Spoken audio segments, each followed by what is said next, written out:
Hello everyone, welcome to my channel.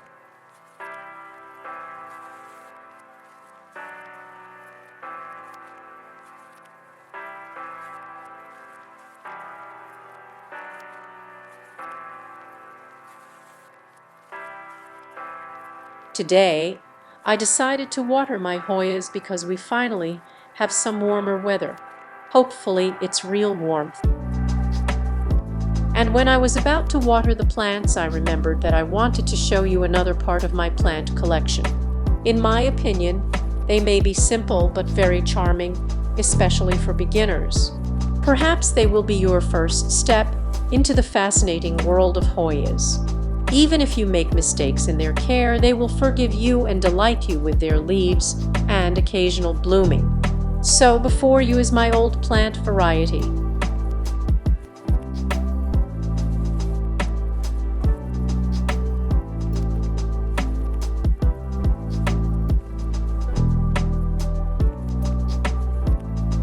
A very beautiful Hoya that I love very much. Hoya Balaensis Splash. Actually, there isn't much splash here. In principle, it has always been like this.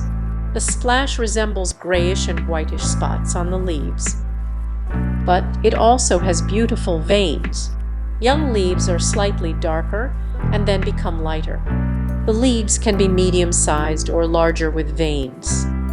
It grows without any problems, without the need for additional lighting. It hasn't bloomed for me yet, but I think the reason is that there isn't much light and it's unevenly distributed. It used to grow on the windowsill and its leaves were lighter. However, I'm not very fond of that. I've put it in a dimly lit spot now, but the leaves still remain beautiful.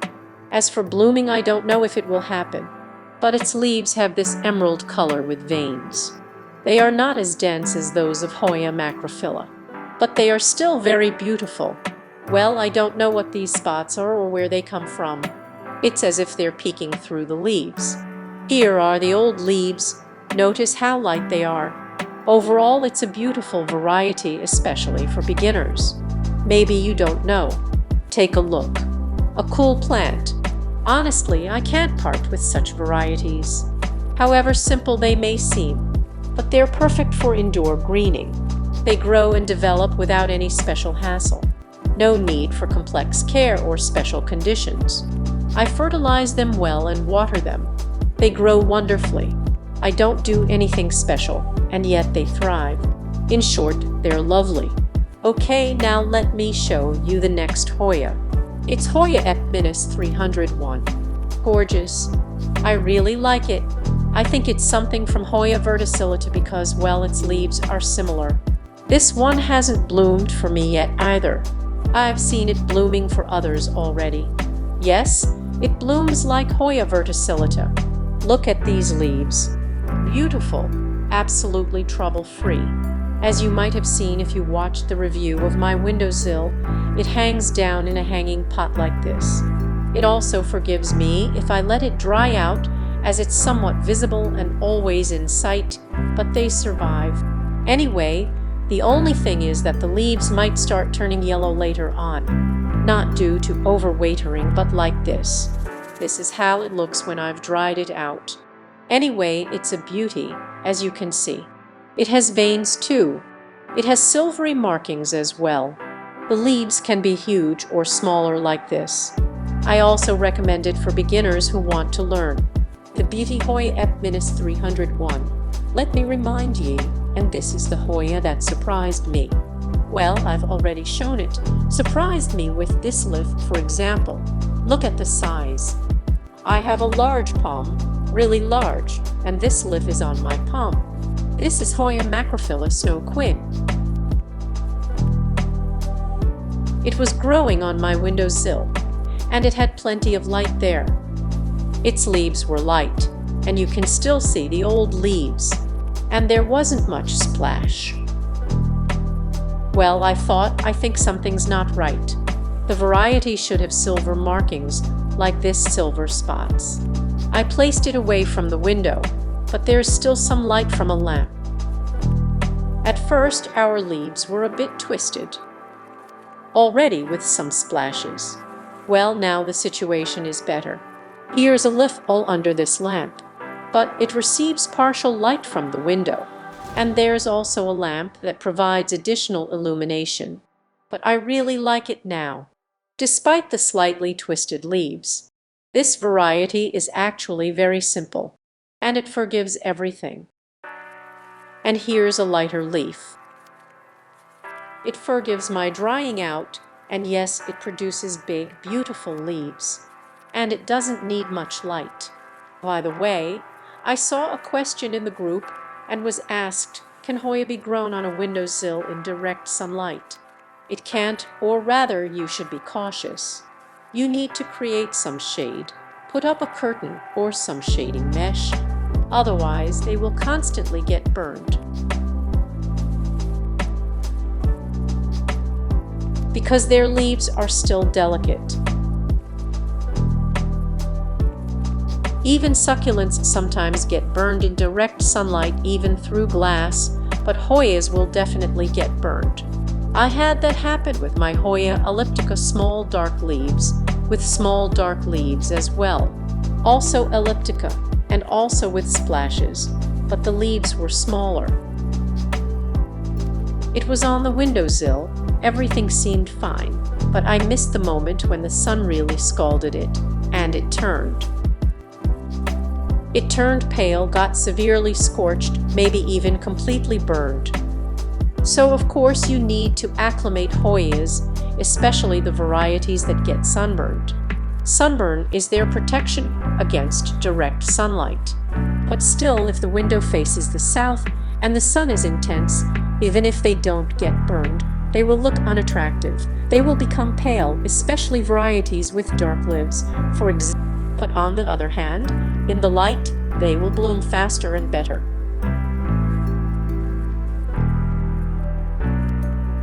So, if you plan to grow them on a windowsill, especially in such a sunny southern spot, be sure to create shade.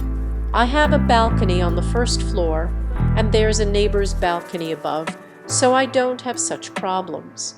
Especially in summer, the sun, especially at noon, is very hot, but it's blocked by the upper balcony. They are so cool, sometimes I just stare at them, looking at all these emerald leaves, they're so beautiful. It seems like there's nothing special, right? Green leaves, some spots, but they're all so beautiful. Yes, that's variegation. Well, let's continue. This variety, I think even those who don't know what Hoya is, know about it because the Dutch often export them. Beautiful variegated Hoya. It's Hoya Carnosa. I adore it, and I will never give it up or replace it with some trendy new varieties. It's really cool. It also has large leaves. Because there was little sunlight late leaves on my windowsill, so the young leaves aren't as pink. Sometimes they're really pink, just wonderful. Overall, I love it very much. Well, I don't know what else to say about it. Look at its leaves, by the way. It's also perfect for beginners. And not only for beginners. Mine hangs down, as I said, to have a beautiful trailing plant with variegation on the windowsill. Please, this Hoya is a perfect fit. Very beautiful and undemanding. Of course, modern varieties like Hoya, Suzy Q, and others are undoubtedly very beautiful. Of course, they are more luxurious, but they require more attention. Well, and they're more expensive, of course. And here's this beauty, please. And you'll be happy. Well, just like this one, Hoya Carnosa tricolor, of course. It has variegation on the contrary, but mine is not large at the moment. It's in a different place. Someday I'll show it. By the way, it also has such leaves. And there are other varieties, but Hoya Crimson Queen is particularly guilty of this, so to speak. Sometimes it even produces vines with such white leaves. If the plant is large and has stems with such white leaves in principle, you can leave them. If the plant is small and has many completely white leaves, They need to be pruned because they only take away nutrients from the regular leaves. That's not good. Well, when there's only one such leaf, of course, I won't touch it. It will eventually dry out because it is completely chlorophyll-free. Well, yes, it doesn't have chlorophyll at all, and sometimes it produces a whole stem with such leaves. In that case, yes, it needs to be pruned and discarded because such stems won't grow anymore. Even if they root, they won't be good because they are completely devoid of green color. Well, let's move on. And this is my Hoya Carnosa Gray Ghost. I also consider it beautiful, affordable, and quite undemanding. Well, I was lucky. The second time I bought a cutting, it was successful, and it's probably the clone that grows quite quickly. Well, if I had more of it because people asked me for cuttings and I cut them off. Now it's all in young shoots. Here are these completely new leaves. In general, it's a great variety. For me, it's no worse than Hoya Nova Ghost.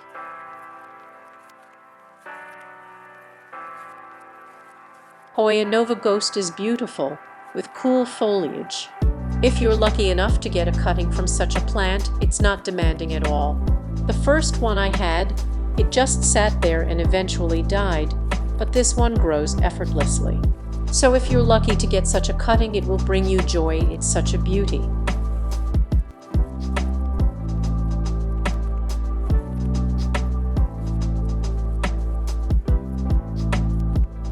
Of course, Hoya Nova Ghost is different. It's undoubtedly very beautiful, and I really like it, but the price is significantly different. Let's move on.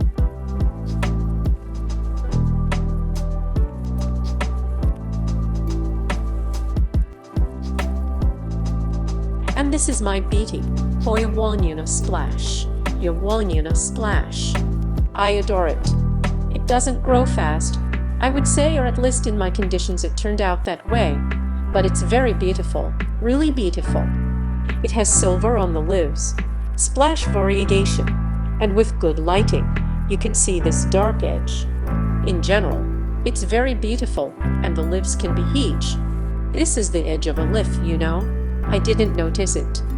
I had this one planted in the ground, and it got a little spoiled, but it's an old leaf. Let it continue to grow. This is a young one. Such beauty, I adore it. I used to have more of it, but people asked for cuttings, so I cut them off. Now I'll be growing everything back. It even had an inflorescence that was supposed to bloom, but I've never seen it. Maybe the buds fell off. I don't know, I didn't observe it. It's standing in the corner of my shelf, so I can afford to water it there, like the wick method I told you about, to avoid watering it too often. But it's an incomparable variety, I must say. It doesn't grow very fast. Again, I'm repeating myself, but it's beautiful, beautiful. It's an old but proven variety. I don't know what else to say.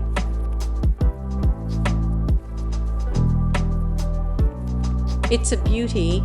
You see, maybe you'll like it too. Each leaf is unique. You can really examine each leaf. It's such a captivating sight. I hope it will grow nicely now with the warmth of spring, because the shoots, some people cut them off. Well, I'm not cutting them off for now. But maybe later, when I can't resist, I'll cut them off, and then I'll wait for new growth from the nodes. Well, for now, I'm not touching it. It's a beauty. Heuschkeliana Splash.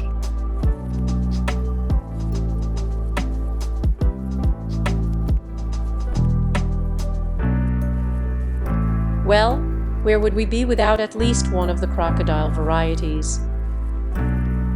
This is Hoya finlaysoni. But despite the supposed simplicity and age of this variety, it's incomparable. Look at this beauty. Such beauty. All winter it just sat there with its old leaves. I don't prune them, but they look so sad. And finally it started growing beautifully. These are new leaves that have grown. Here everything is in the new leaves. So of course those who asked me, for now I can't share anything. This is one of my Hoyas. I have one more, but it's different. but I absolutely adore this one. This is also one of my old ladies. She's also been with me for, well, I think I've had this variety for about 4 years now. You'll have to check out my videos to see how long they've been growing. I really love Hoyas, especially the crocodile varieties, as I mentioned before. Now I have some more serious crocodiles, like the Hoya clemenchorum, and there are more expensive ones too. But I still can't resist these beauties because they are so vibrant and beautiful. And they are perfect for beginners too. You can learn a lot from them. For example, the leaves are thick, they prefer watering with a slight drying out between waterings, and they don't like overwatering. They grow fast, they are already starting to grow. Right now they are just getting into their stride. Such beauty. Let me show you another Hoya that I also consider simple, affordable, striking. Here's this little one. Hoya Heuschkeliana. Variegated. Here it is growing with me. I've already shown you this variety. And here, in reality, 2 Hoya varieties are growing. Such a monster. Well, relatively. It grows quite fast, I would say, under good conditions. Normal, stable, and next to it, this is Hoya Vitelline. This is all that's left of it, this little bush. But it's almost gone, because Hoya Heuschkeliana turned out to be more aggressive. It took up more space. I gradually pruned it and repotted separately, and it turns out some people asked me if you can plant different Hoya varieties in one container. Well, as you can see, you can try, but it's not always good for them, as one variety can overpower another. In my case, I really see that Hoya Heuschkeliana turned out to be stronger than Hoya Vitelline.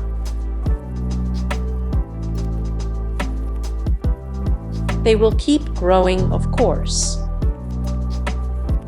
This cutting will grow alongside it. We'll keep watching. But I see that this beauty has blossomed. Despite the fact that I took some cuttings from it. It keeps growing, what a beauty. It's growing under the lamp on the shelf. It's also simple, affordable, but suitable for beginners. It roots well. Compared to Vitelline, this one is easier. Vitelline can be temperamental, while the variegated one is much simpler. So, that's the overview of my fairly simple but charming Hoyas. I hope you liked it. I hope you discovered something new. Not necessarily a new variety. Maybe you looked at them from a different perspective. This is how the plants look. I never claim to have super-duper specimens. They are beautiful. I show everything. I show the bad leaves. I show how things can be. I tell and show their flaws. A few more words again about Hoya treatments. I've been asked questions again. I've repeated it about 150 times already, that my biggest fear, and well, I conduct systematic treatments against pests and insects. And I water the soil because it's easier, especially when I'm showing you such a large number of plants. I can't carry them all to the bathroom, for example, and treat them separately with insecticides for insects, mites, and fungicides for fungal diseases. That's why I take the path of least resistance. I mean, there are systemic products specifically for insects and fungal diseases. I can pour the soil with them and be relatively calm. As for other pests like mites, I will certainly check and monitor. I've never seen them on Hoyas. I repeat once again, but I will always be on guard. I don't leave them for a month, I don't go away. I treat them with Actar insecticide. I water the soil twice a year because I live on the ground floor and my window is constantly open for ventilation throughout the warm season. I'm genuinely afraid that something might get in. Sometimes I also treat them with fungicide. This happens about once a year. Yes, I treated them in the fall. again with a systemic fungicide also as a precaution. And of course, when I see something I don't like, especially during the transition period when a leaf deteriorates, and not because it was buried in the soil and I just took it out, but when I see such unusual things on the leaves, I start to worry a little. And because I have a large number of plants in my collection, I take and water them with some systemic fungicide. For example, there are such products as Score and Fundazole. In general, there is a huge range available now. Of course, you can choose not to do any of this if you're not adding new plants or if you live on a high floor. Just inspect them regularly and that's it, you'll be happy.